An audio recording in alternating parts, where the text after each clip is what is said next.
To read too many books is harmful. Women hold up half the sky.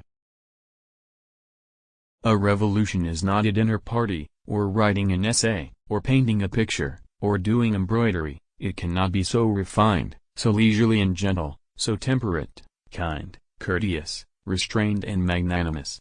A revolution is an insurrection, an act of violence by which one class overthrows another.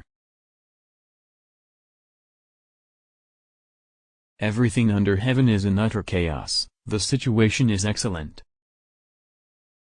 Politics is war without blood, while war is politics with blood. An army of the people is invincible. Political power grows out of the barrel of the gun. Don't give a child a fish but show him how to fish.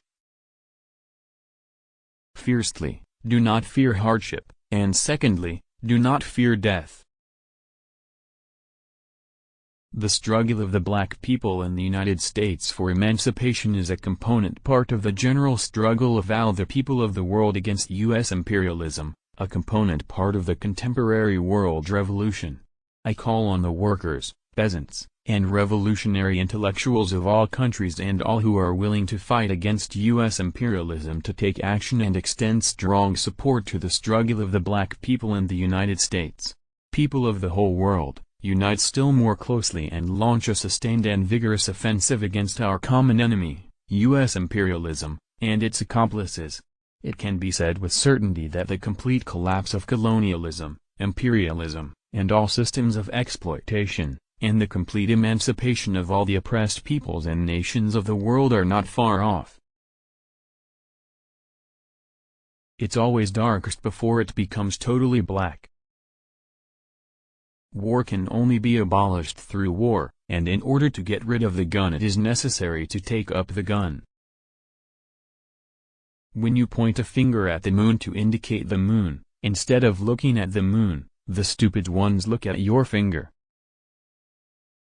The evil system of colonialism and imperialism arose and throve with the enslavement of Negroes and the trade in Negroes, and it will surely come to its end with the complete emancipation of the black people. History is a symptom of our disease. You can't be a revolutionary if you don't eat chilies. In waking a tiger, use a long stick. The great man, Genghis Khan, only knew how to shoot eagles with an arrow. The past is past.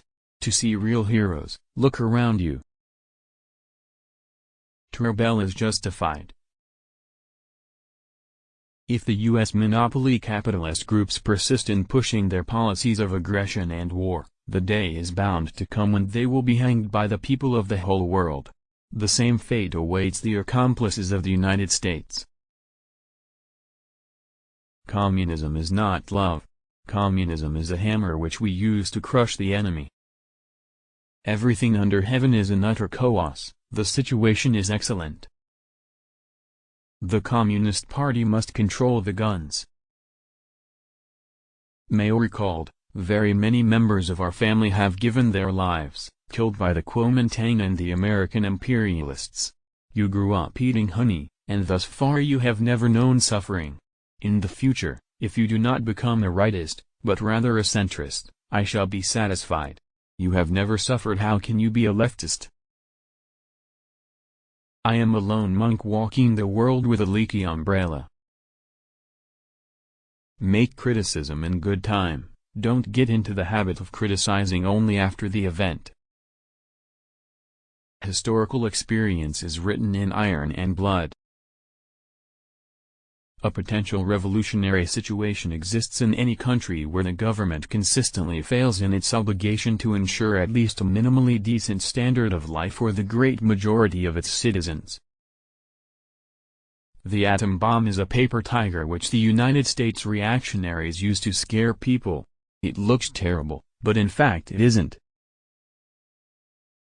There are some militarists who say, we are not interested in politics but only in the profession of arms.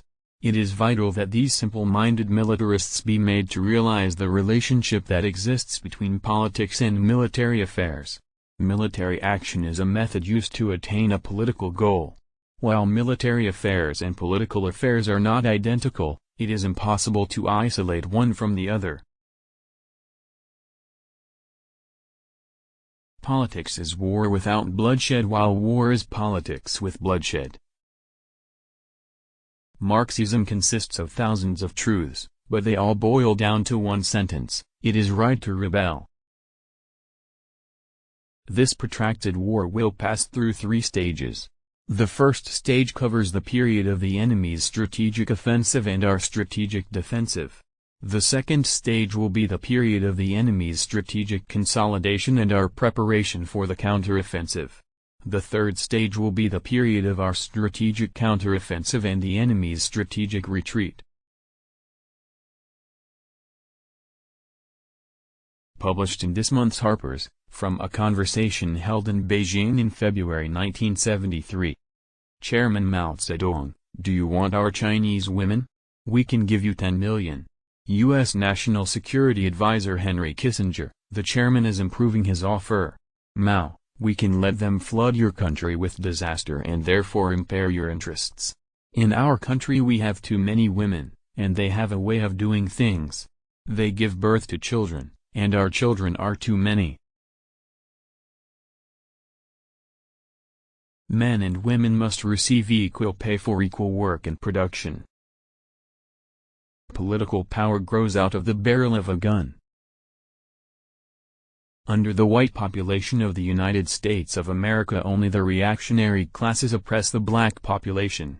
Under no circumstance can they represent the workers, farmers and revolutionary intellectuals and other enlightened people who form the majority of the white population. People who live at subsistence level want first things to be put first. They are not particularly interested in freedom of religion, freedom of the press, free enterprise as we understand it, or the secret ballot.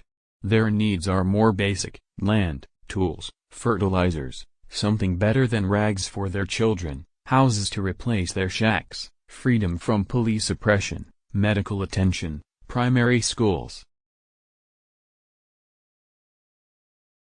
Our attitude towards ourselves should be to be insatiable in learning, and towards others to be tireless in teaching. Concentrate a big force to strike at a small section of the enemy force remains a principle of field operations and guerrilla warfare. The theory of Marx, Engels, Lenin and Stalin is universally applicable. We should regard it not as dogma, but as a guide to action. Studying it is not merely a matter of learning terms and phrases, but of learning Marxism-Leninism as the science of revolution. War, this monster of mutual slaughter among men, will be finally eliminated by the progress of human society, and in the not-too-distant future too.